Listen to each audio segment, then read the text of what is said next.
Shalom, shalom, les enfants de Dieu, shalom. Soyez les bienvenus à notre émission Lire la Bible ensemble. Alléluia, amen. Nous sommes le jour où nous nous retrouvons pour lire la Bible ensemble. Encore une fois, comme je le dis toujours, le fait de lire la Bible, ça nous permet de connaître encore la parole de Dieu, n'est-ce pas?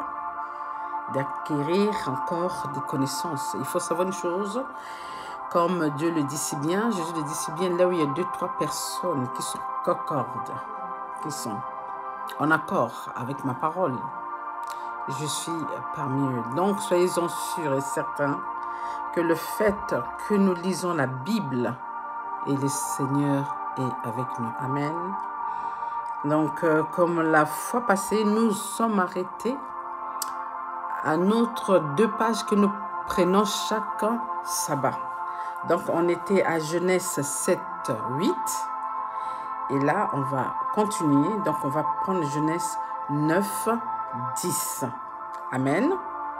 On va continuer notre session, on dira, de lire la Bible ensemble. Alors, sans tarder, on va prier. On va remercier le Père encore une fois de nous permettre d'être là, n'est-ce pas, pour connaître la parole de Dieu et que Dieu nous permette d'acquérir les connaissances qui nous manquent, n'est-ce pas? C'est pourquoi nous sommes là. C'est pour que Dieu nous permette encore une fois encore de rajouter encore plus sur notre connaissance.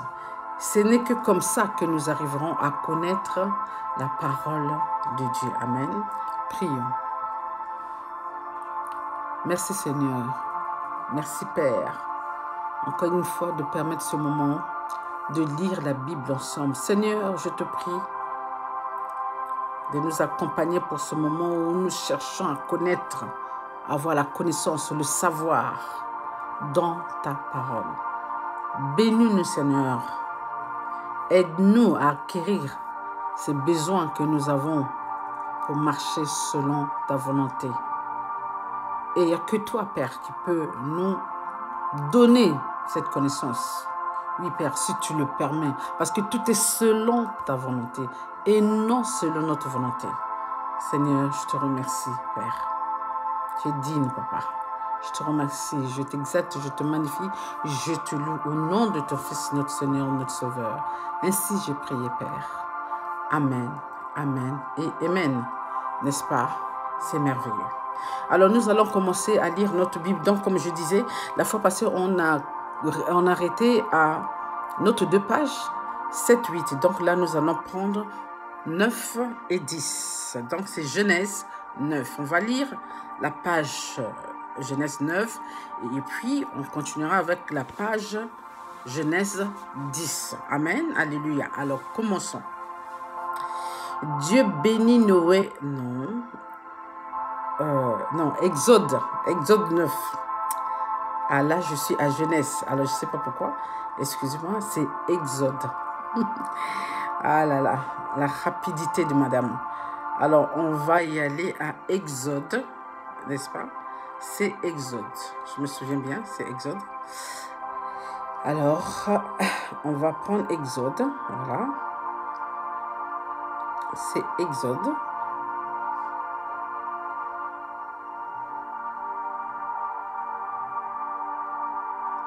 Nous allons prendre Exode.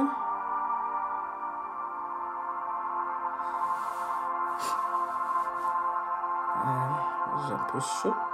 Alors, nous allons prendre Exode. Voilà. Nous allons lire Exode.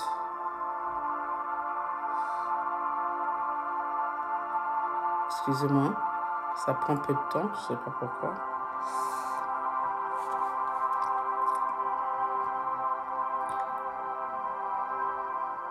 Alors, nous allons prendre Exode. Je prends Exode, ça me sort autre chose.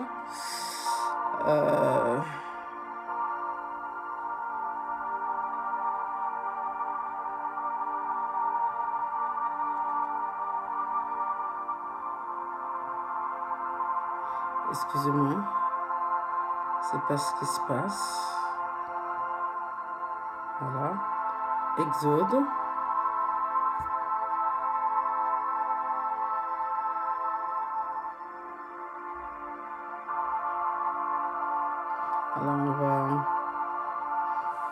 Alors on va aller chercher 9. Ça y est, j'arrive. On va prendre notre page 9, Exode 9. Voilà, nous y sommes. Alors, excusez-moi, on a pris un peu de temps. Ah, parfois avec les tablettes, là, c'est vraiment... bon, on va passer à autre. Donc, alors nous sommes à Exode 9, comme on a dit. On va lire l'intégralité de la page. Amen. Donc, verset 1 jusqu'à la fin de la page. Donc, on va aller jusqu'à verset 35. À partir de là, nous allons basculer sur la page 10 d'Exode. On va faire la même chose. Commençons, sans tarder.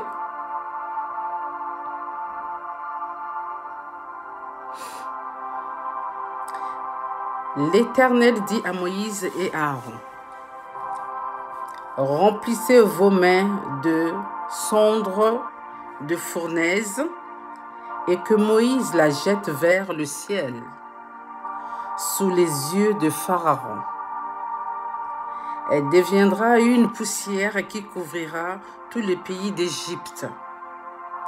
Et elle produira dans tous les pays d'Égypte, sur les hommes et sur les animaux, des ulcères formés par une irruption de pustules. » Verset 10.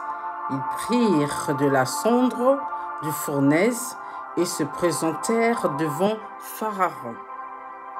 Moïse la jeta vers le ciel et elle produisit sur les hommes et sur les animaux des ulcères formés par une irruption de pustules. Les magiciens ne purent paraître devant Moïse à cause des ulcères, n'est-ce pas? Car les ulcères étaient sur les magiciens, comme sur tous les Égyptiens. 12. L'Éternel endurcit le cœur de Pharaon. Et Pharaon n'écouta point Moïse et Aaron selon ce que l'Éternel avait dit à Moïse. 13. L'Éternel dit à Moïse, « Lève-toi de bon matin et présente-toi devant Pharaon. Tu lui diras ainsi parle l'Éternel, le Dieu des Hébreux. Laisse aller mon peuple, afin qu'il me serve. Car cette fois, je vais envoyer toutes mes plaintes, toutes mes plaies contre ton cœur, contre tes serviteurs et contre ton peuple, afin que tu saches que nul n'est semblable à moi sur toute la terre. » Amen. Alléluia. Verset 15. « Si j'avais étendu ma main et que je t'eusse frappé par la mortalité, toi et ton peuple, tu auras disparu de la terre. » C'est clair, n'est-ce pas? Verset 16. « Mais je t'ai laissé subsister afin que tu vois ma puissance et que l'on publie mon nom par toute la terre. » Donc nous comprenons bien que ce n'est pas l'envie de détruire Pharaon qui manquait au Père, mais ce n'était pas le but du Père. Amen. Continuons, verset 17. « Si tu te lèves encore contre mon peuple, et si tu ne les laisses point aller, voici je ferai pleuvoir demain à cette heure une grêle tellement forte qu'il n'y a point eu de semblable en Égypte. depuis le jour où elle a été fondée jusqu'à présent. Fais donc mettre en sûreté tes troupeaux et tout ce qui est à toi dans les champs. La grêle tombera sur tous les hommes et sur tous les animaux qui se trouveront dans les champs et qui n'auront pas été accueillis dans les maisons, et ils périront. Verset 20. Ceux des serviteurs de Pharaon qui craignirent la parole de l'Éternel firent retirer dans les maisons leurs serviteurs et leurs troupeaux. Alléluia. Verset 21. Mais ceux qui ne prirent point à cœur la parole de l'Éternel laissèrent leurs serviteurs et leurs troupeaux dans les champs. Verset 22. L'Éternel dit à Moïse, « Étends ta main vers le ciel et qu'il tombe de la grêle dans tous les pays d'Égypte, sur les hommes, sur les animaux et sur toutes les herbes des champs dans le pays d'Égypte. » 23. Moïse étendit sa verge vers le ciel, et l'Éternel envoya des tonnerres et de la grêle, et le feu se promenait sur la terre. L'Éternel fit pleuvoir de la grêle sur le pays d'Égypte. Verset 24. Il tomba de la grêle, et le feu se mêlait avec la grêle. Elle était tellement forte qu'il n'y en avait point eu dans l'ensemble, dans tous les pays d'Égypte, depuis qu'il existe comme nation. Verset 25. La grêle frappa dans tous les pays d'Égypte, tout ce qui était dans les champs, depuis les hommes jusqu'aux animaux. La grêle frappa aussi toutes les herbes des champs et brisa tous les arbres des champs. 26. Ce fut seulement dans le pays de Gozan, où étaient les enfants d'Israël, qu'il n'y a eu point de grêle. Alléluia. Dieu garde les siens. Verset 27.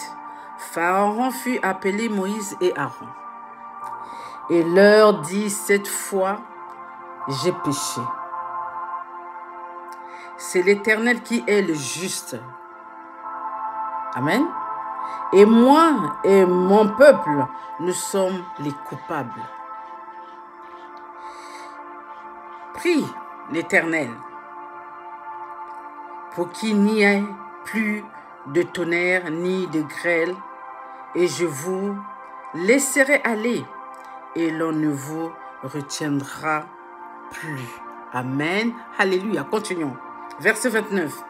Moïse lui dit, quand je sortirai de la ville, je lèverai mes mains vers l'Éternel, les tonnerres cesseront et il n'y aura plus de grêle, afin que tu saches que la terre est à l'Éternel.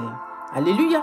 La terre appartient à l'Éternel. Bien-aimés, nous sommes que des passages. Nous sommes des passages, en fait. Ah. Continuons. 30. Mais je sais que toi et tes serviteurs, vous ne craindrez pas encore l'Éternel Dieu. Le lin et l'orge avaient été frappés parce que l'orge était en épi et que c'était la floraison du lin. 32. Le froment et les poutres n'avaient point été frappés parce qu'ils sont tardifs. 33. Moïse sortit de chez Pharaon pour aller hors de la ville. Il levait ses mains vers l'Éternel, les tonnerres et les grêles cessèrent et la pluie ne tomba plus sur la terre. 34. Pharaon, voyant que la pluie, la grêle et les tonnerres avaient cessé, continua de pécher et il endurcit son cœur, lui et ses serviteurs. 35. Notre dernier paragraphe de la page 9. Le cœur de Pharaon s'endurcit et il ne laissa point aller les enfants d'Israël, selon ce que l'Éternel avait dit par l'intermédiaire de Moïse. Alors nous comprenons bien, encore une fois, je pense qu'on a compris l'histoire de Père et de Pharaon. Dès le début de la demande de Dieu, Dieu avait déjà dit à Moïse que je vais endurcir le cœur de Pharaon pour qu'il ne coûte pas, juste à ce que tous les signes que je montrerai, qu'il sache que le peuple égyptien sache que je suis l'Éternel. Il n'y a pas comme moi. Il n'y a personne qui est comme Dieu. Amen. Donc, nous constatons dans l'évangile du Père que Pharaon continue toujours à refuser, malgré la demande de Père, de cesser ses enfants. C'était un moyen de notre Dieu de montrer à Pharaon et à nous autres, ses descendants dans ce monde, qu'il est l'Éternel. Il y a plus fort, il n'y a pas plus fort que Dieu. Parce que Dieu dit ceci, si je t'avais détruit, si je peux dire ainsi, tu ne seras pas dans ce monde. Ça veut dire que s'il n'a pas détruit Pharaon, c'était pour que Pharaon puisse voir et le peuple d'Égypte puisse voir la puissance de Dieu, qu'il n'y a pas comme Dieu. Alors on voit bien les ouvriers, je dirais, des gens chanteurs de Pharaon, quand Dieu a frappé avec les plaies, ils n'ont pas pu se présenter devant Moïse. Pourquoi? Parce qu'eux-mêmes, ils étaient atteints. Donc, ils n'ont même pas pu détruire. Ils n'ont même pas pu enlever cette maladie sur eux. Parce qu'ils n'avaient pas de moyens. Parce que ce que Dieu laisse toujours lasse de temps pour que les gens, ses enfants, on est tous ses enfants, que ce soit Pharaon, que ce soit des enfants d'Israël, on est tous des enfants de Dieu. Mais celui qui écoute, Dieu le prend et Dieu pardonne. Et celui qui essaie de faire de n'importe quoi, Dieu lui montre que c'est moi le Père. J'ai qu'à dire tout par terre. Amen. Donc nous comprenons bien que si Dieu ne voulait pas détruire en ce moment-là les Égyptiens et Pharaon lui-même, le roi, parce que Dieu voulait que tout ce monde puisse voir la puissance de Dieu. La main puissante de Dieu, comme il avait dit. Au début, souvenez-vous, il a dit, lorsque Moïse lui a dit, il dit, Père, tes enfants souffrent. Le fait que je suis allé parler à Pharaon, ça y est, il fait souffrir tes enfants. Mais tu n'as même pas intervenu. Souvenez-vous, la réponse du Père. À partir d'aujourd'hui, tu verras ma main puissante sur eux. Là, nous comprenons que c'est le moment où Dieu est en train de montrer les signes, comme quoi que c'est lui le Père. Amen. Alors, puis suivons. Donc, on va prendre la page 10. Amen. Alors, donc, verset 1 de la page 10, Exode. On va aller jusqu'à 29. On va lire comme tout à l'heure l'intégralité de la page. Alors, commençons sans tarder. L'Éternel dit à Moïse, n'est-ce pas? Va vers Pharaon, encore une fois. Dieu l'a fait maintes fois, hein, en attendant que ces signes puissent passer. Et c'est lui-même qui va enlever, donner l'ordre dans sa puissance que Pharaon puisse écouter. Alors, continuons. L'Éternel dit à Moïse, va vers Pharaon, car j'ai endurci son cœur et le cœur de ses serviteurs, n'est-ce pas, pour faire éclater mes signes au milieu d'eux. Donc nous comprenons bien que tout ça vient de Dieu. Que ce soit négatif, que ce soit positif, c'est Dieu qui tient tout cela. Donc même dans ce monde que nous vivons, Dieu tient tout ce qui se passe. S'il veut renverser, il va renverser. Dieu laisse toujours le temps aux enfants de comprendre. Continuons. Verset 2. C'est ainsi pour que tu racontes à ton fils et au fils de ton fils comment j'ai traité les Égyptiens et quels signes j'ai fait éclater au milieu d'eux. Et vous saurez que je suis l'Éternel, n'est-ce pas? Verset 3. Moïse et Aaron allèrent vers Pharaon et lui dirent, ainsi parle l'Éternel, le Dieu des Hébreux. Jusqu'à quand refuserais-tu de l'humilier devant moi? Laisse aller mon peuple, afin qu'il me serve. Verset 4. Si tu refuses de laisser aller mon peuple, voici je ferai venir demain des sauterelles dans toute l'étendue de ton pays. Verset 5. Elles couvriront la surface de la terre et l'on ne pourra plus voir la terre. Elles dévoreront le reste de ce qui est échappé, ce que vous a laissé la grêle, n'est-ce pas? Elles dévoreront tous les arbres qui croisent dans vos champs. Elles rempliront tes maisons, les maisons de tous tes serviteurs et les maisons de tous les Égyptiens. Tes pères et les pères de tes pères n'auront rien vu de pareil depuis qu'il existe sur la terre jusqu'à ce jour. Alors nous, on comprend bien comment Dieu est en train d'expliquer des choses. Moïse se retire et sortit de chez Pharaon. Les serviteurs de Pharaon lui dirent, à Pharaon bien sûr, jusqu'à quand cet homme sera-t-il pour nous un piège? Laisse aller ces gens et qu'ils servent l'Éternel, leur Dieu. Ils n'avaient pas tort. Ne vois-tu pas encore que l'Égypte périt? Verset 8. On fit revenir vers Pharaon Moïse et Aaron. Allez, leur dit-il, servez l'Éternel votre Dieu, qui sont ceux qui iront.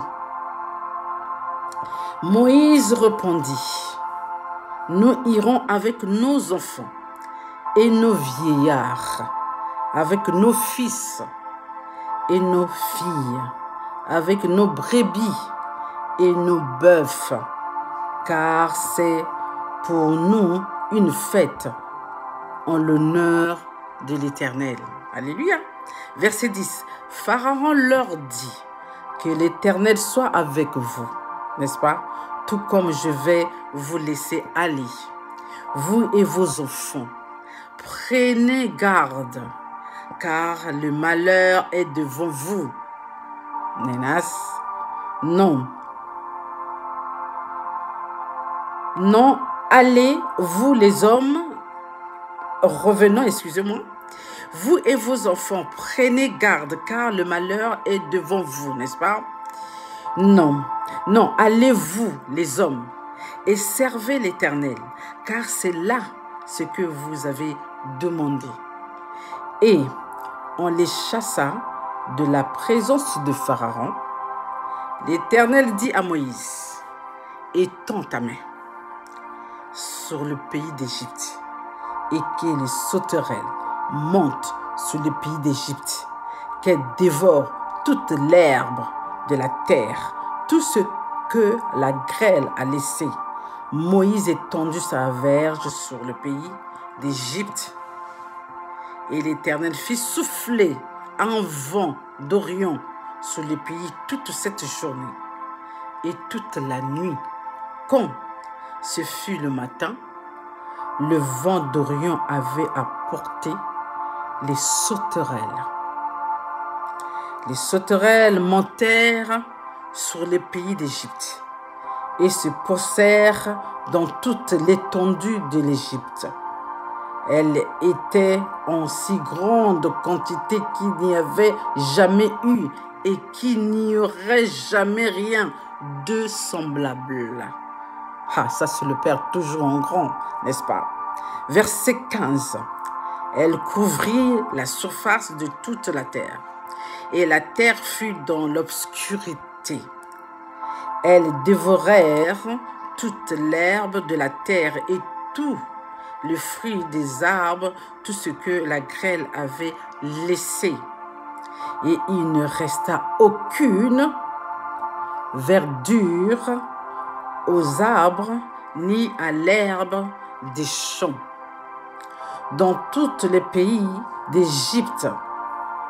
Verset 16. Aussitôt, Pharaon appela Moïse et Aaron et dit: j'ai péché contre l'Éternel, votre Dieu, et contre vous, mais pardonnez mon péché pour cette fois seulement, et priez l'Éternel, votre Dieu, afin qu'il éloigne de moi encore, n'est-ce pas, cette plaie mortelle. Verset 18. Moïse sortit de chez Pharaon. Il pria l'Éternel. L'Éternel fit souffler un vent d'Occident très fort qui emporta les sauterelles et les précipita dans la mer Rouge. Il ne resta pas une seule sauterelle dans toute l'étendue de l'Égypte. L'Éternel endurcit le cœur de Pharaon. Et Pharaon ne laissa point aller les enfants d'Israël. Ah, c'est compliqué. Continuons, verset 21. L'Éternel dit à Moïse: étends ta main vers le ciel et qu'il y ait des ténèbres sur le pays d'Égypte et que l'on puisse les toucher. Moïse étendit sa main vers le ciel. Il y eut d'épaisses ténèbres dans tous les pays d'Égypte pendant 3 jours. On ne se voyait pas les uns les autres. Waouh, waouh. Et personne ne se leva de sa place. Il y a de quoi? Pendant 3 jours. Mais il y avait de la lumière dans les lieux où habitaient tous les enfants d'Israël. Amen. Dieu met toujours ses enfants à part. Alléluia. Amen. Continuons. Verset 24. Pharaon appela Moïse et dit: allez servir l'Éternel. Il n'y aura que vos brebis et vos bœufs qui resteront, et vos enfants pourront aller avec vous. Moïse répondit: tu mettras toi-même entre nos mains de quoi faire les sacrifices et les holocaustes que nous offrirons à l'Éternel, notre Dieu. Verset 26. Nos troupeaux iront avec nous, et il ne restera pas un angle, car c'est là que nous prendrons pour servir l'Éternel, notre Dieu, jusqu'à ce que nous soyons arrivés.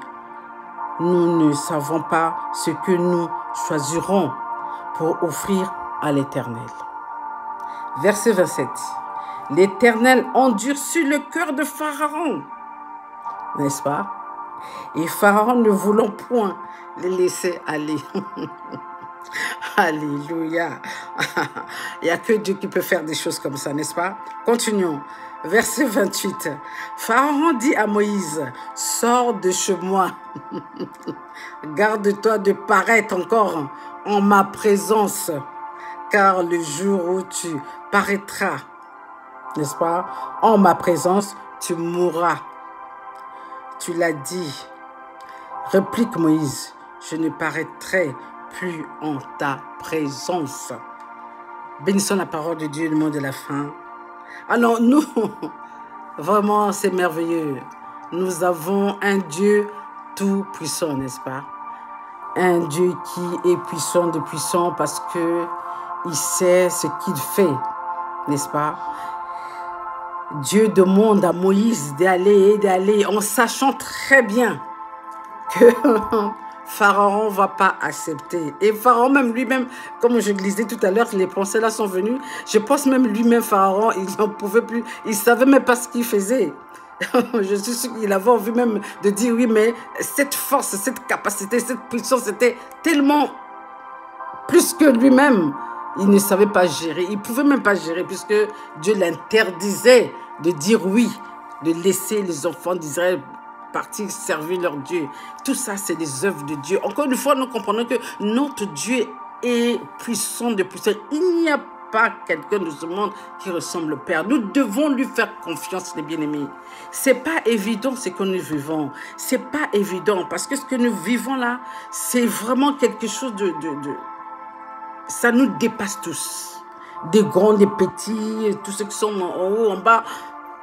Ça dépasse parce que ceux-là, on va dire l'ennemi qui est derrière, je ne sais pas comment vous dire. Est-ce que, point d'interrogation, mais Dieu sait qui c'est. Nous savons que ces choses-là ne peuvent pas venir de Dieu. Nous le savons bien. Ne peut pas venir de Dieu parce que Dieu ne nous veut pas du mal. Mais non, comme on peut dire, parce que nous ne savons pas. Dieu a sa façon de gérer le monde. Dieu a sa façon de nous gérer. C'est Dieu qui gère le monde. C'est Dieu qui permet le soleil. C'est Dieu qui permet le ténèbre. C'est Dieu qui élève ses enfants. C'est Dieu qui baisse. Dieu a toutes les puissances pour baisser, pour lever, pour renverser, pour détruire. Dieu a cette puissance-là. D'où l'ennemi a cette puissance aussi. Mais Dieu veille à ce que l'ennemi ne renverse pas ses enfants. Comme je dis toujours, si ça vient de l'ennemi, Dieu va renverser, va tourner l'ennemi en bourrique.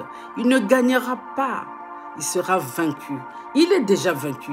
Tout cela, c'est superficiel. Mais nous savons, nous les enfants de Dieu, comme on voit avec les enfants d'Israël, Dieu met ses enfants toujours à part. Il y a des choses qui bougent, mais les enfants de Dieu toujours à part. Il y a des choses qui bougent, mais les enfants de Dieu toujours à part parce que Dieu ne permettra pas ceux-là qui l'aiment puissent être foulés. Ça, vous devez le comprendre.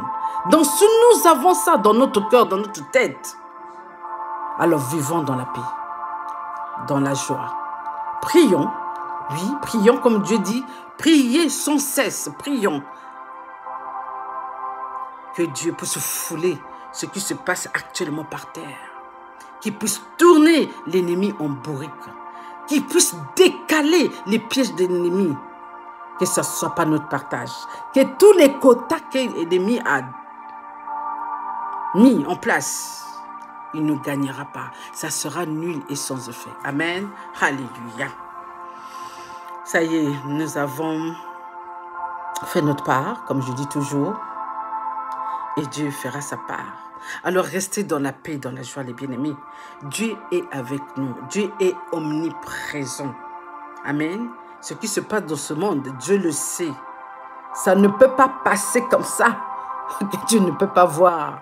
Dieu travaille, oui. Nous ne savons pas comment Dieu est en train de juger ces choses. Nous ne savons pas comment Dieu veut faire par rapport à ça. Mais ce que nous savons, nous les enfants de Dieu, que nous sommes mis à part, que Dieu ne foulera pas ses enfants. Amen. Comme Dieu dit, priez pour les uns des autres. Donc, nous devons rester dans la prière pour tout le monde, pour les enfants de Dieu, même pour les païens. Parce que nous sommes ceux-là qui est comme Jésus qui a donné son sang pour l'humanité. Donc, nous aussi, quand nous faisons nos prières, nous faisons des prières pour tout le monde, même notre pire ennemi. Parce que Dieu adore ça.